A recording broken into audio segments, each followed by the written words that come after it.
नमस्ते दोस्तों। तो सबकी तैयारी बहुत अच्छी चल रही होगी। तो अधिकतर बच्चे बोलते हैं कि मैम 3 महीने रहे हैं, हम दोनों सब्जेक्टों के बीच में मैनेजमेंट नहीं कर पा रहे हैं, यानी कि जो टाइम मैनेजमेंट है वो अच्छे से नहीं कर पा रहे हैं।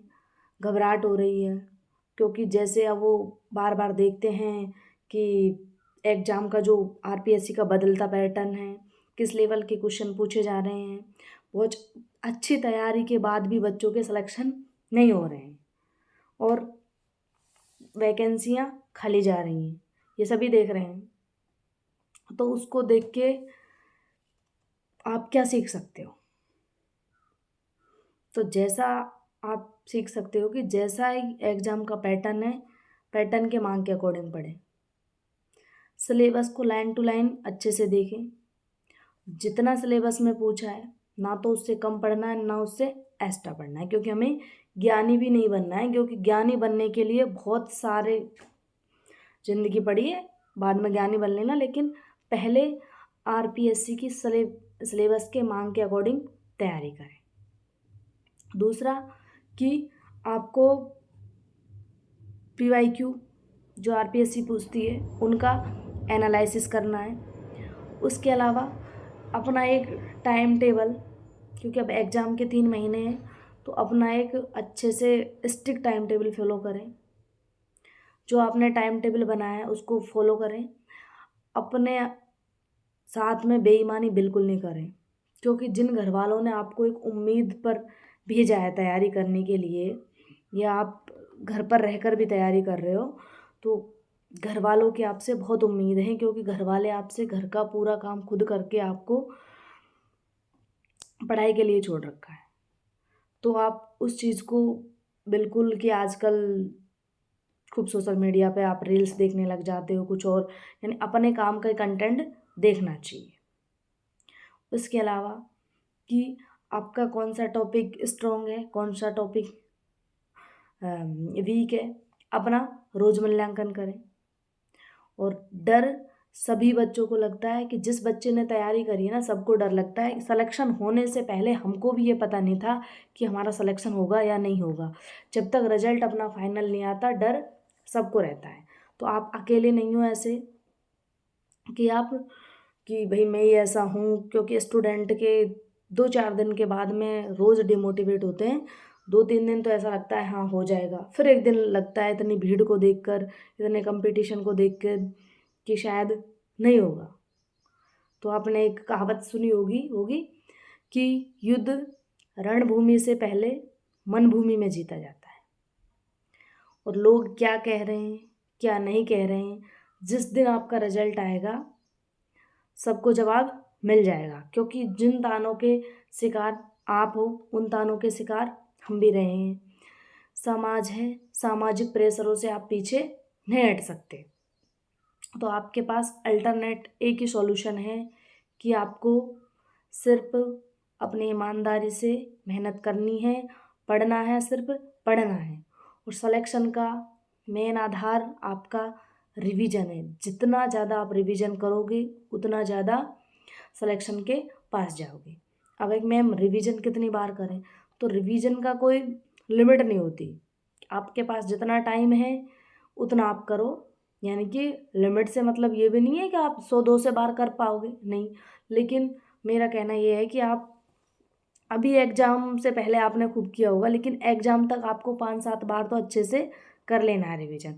कोई हार्ड टॉपिक है वो हमको याद नहीं होता, हम क्वेश्चन करते हैं फिर वो उस पर क्वेश्चन नहीं हो पाते, तो हमें पता भी नहीं लगता। किसी किसी टॉपिक का हमारा सिलेबस 10 से 15 बार भी हो जाता है। तो आपको कोई ऐसा बोले कि मैंने रिवीजन 20 बार किया है, मैंने 15 बार किया है, तो इसमें कोई झूठ नहीं है। क्योंकि चीज़ों को पता नहीं कितनी बार आंखों से निकालना पड़ता है। क्योंकि आज के कंपटीशन में हर व्यक्ति के पास संसाधन उपलब्ध हैं, हर व्यक्ति के पास वो फैसिलिटी है जो होनी चाहिए, और आप सब कुछ माहौल देख रहे हो जैसे एग्ज़ाम का है। और अब धीरे धीरे कि पैटर्न के अकॉर्डिंग लोगों ने अपनी तैयारी भी बहुत हाई लेवल की कर दी है। तो जिस साल पहली बार 40% का नियम लागू था, तो उस साल फिर भी कैंडिडेट नहीं मिले थे। लेकिन फिलहाल फर्स्ट ग्रेड में तो कुछ सब्जेक्ट में ऐसा हो रहा है, लेकिन सेकंड ग्रेड में फिर भी कैंडिडेट मिलने लग गए हैं। तो अपना लेवल भी बढ़ाएं। जैसे आरपीएससी को अपनी वैकेंसी के अकॉर्डिंग कैंडिडेट कुछ सब्जेक्ट में खूब मिल रहे हैं, तो अपना लेवल बढ़ाएं थोड़ा सा। उसके अलावा पॉजिटिव रहें, अपने से बड़ों का, ईश्वर का पर ध्यान रखें। आप सबका सब कुछ अच्छा होगा। जैसे कहते हैं ना, माँ सरस्वती कभी अपना ऋण रखती नहीं है, कि आप जितनी मेहनत कर रहे हो आपको उसका 2 गुना 3 गुना मिलेगा पक्का। और नॉलेज कभी बेकार नहीं जाती है। आप औरों से अलग होगे। अगर आपने तैयारी करी है ना, तो आप बिल्कुल औरों से अलग होगे। और आप इतनी तैयारी करते रहोगे, बार बार रिवीजन। और सच में बताऊं कि आप जब तैयारी करते करते आपको आपके दिल से अंदर से आवाज़ आने लग जाएगी कि मैं 100% इस बार सिलेक्शन होऊंगा, 100% सिलेक्शन रहूँगा। क्योंकि दिन रात जब अपने सपने होते हैं ना, तो एक अलग ही एनर्जी होती है अपने अंदर। कौन क्या कहता है उससे फ़र्क नहीं पड़ता। हमें पता है कि हम कितनी मेहनत कर रहे हैं। हमें पता है कि हमारा, और पहले ही हमें पता लग जाता है कि किस्मत की बात एक अलग होती है। पर फिर भी आप जिस ईमानदारी से तैयारी कर रहे हो ना, तो आपको खुद को फील होने लग जाता है कि इस बार तो मैं 100% कर लूँगा। तो उसी ईमानदारी के साथ, उसी पॉजिटिविटी के साथ अपनी गलतियों को दूर करते हुए, गलतियों को बार बार नहीं दोहराना है। और अपने आसपास में जो भी आपको नेगेटिव लोग हैं, उनसे एग्ज़ाम तक थोड़ा ज़्यादा मुँह नहीं लगे उनके, कि भाई परिवार है, आप उससे बच तो नहीं सकते, लेकिन फिर भी अपना आप उन बातों में उलझे नहीं। अगर आप उन बातों में उलझोगे तो अपने सिलेबस पर फोकस नहीं कर पाओगे। उसके अलावा है कि आपको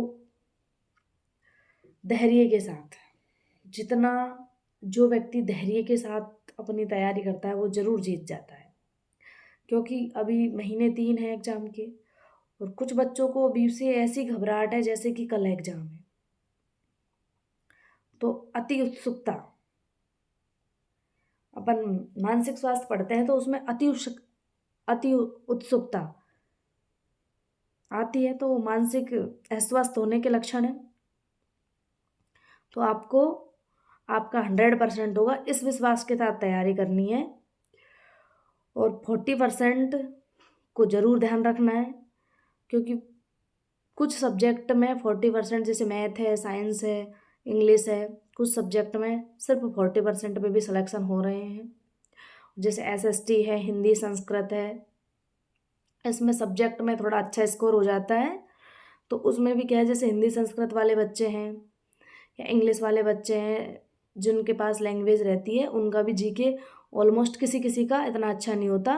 तो मैंने ऐसे स्टूडेंटों को भी एग्जाम्पल देखे हैं कि वो फर्स्ट पेपर नहीं कर पाते। इसलिए आपको बैलेंस बना के ही तैयारी करनी है, कि एक पेपर को इतना भी ज़्यादा नहीं कर लेना है कि दूसरा पेपर आप कोई आपके साथ ऐसा दुर्घटना हो जाए कि 1-2 नंबर से आप रह जाओ। तो आपको छोटी छोटी चीज़ों पर ध्यान देना है, क्योंकि अब एग्ज़ाम पास आ गई तो अब आप अपनी कमियों को धीरे धीरे दूर करने लग जाओ, क्योंकि एग्ज़ाम हॉल में वो गलतियाँ नहीं होनी चाहिए। अब तक आपने आपका सिलेबस किया, कैसे किया, नोट्स बनाया आपने या फिर बुक से किया, जैसे भी किया, पर अब फ़िलहाल आपके पास में टाइम वेस्ट करने को बिल्कुल टाइम नहीं है। अब सिर्फ आपके पास अपना, यानी कि कहते हैं कि अंत भला तो सब भला, क्योंकि लास्ट में जो जितना दे देगा उतना ही उसको रिजल्ट मिलेगा 100%। क्योंकि अंत में जितना अपन एग्ज़ाम देने जाते हैं उस दिन भी अपना ऐसा होता है ना कि थोड़ा सा और पढ़ लेते हैं, थोड़ा सा और पढ़ लेते हैं। और जैसे जैसे अपन अभी आप रिवीजन कर रहे हो किसी चीज़ का, किसी टॉपिक में आपको 2 घंटे लग रहे हैं, तो जितने ज़्यादा रिवीजन करोगे फिर उसमें आपको 1.5 घंटे लगने लग जाएंगे, फिर 1 घंटा लगने लग जाएगा, आधा घंटा, 10 मिनट, 15 मिनट। क्योंकि अभी अपन सोचते हैं कि कैसे रिवीजन करें, क्या करें। और जैसे जैसे अपना एग्ज़ाम पास आएगा, अपन एग्ज़ाम के दिन 2 दिन में, 1 दिन में भी पूरे सिलेबस कर लेते हैं रिवीजन। तो जितना ज़्यादा रिवीजन होगा उतना आपका टाइम की जो संख्या है कम होती जाएगी, क्योंकि किसी टॉपिक को पहली बार पढ़ते हैं तो टाइम ज़्यादा लगता है, किसी टॉपिक को बार बार पढ़ते हैं तो उस टॉपिक में टाइम कम लगने लग जाता है। इस तरीके से खूब रिवीजन करो। ऑल द बेस्ट सबको। Thank you.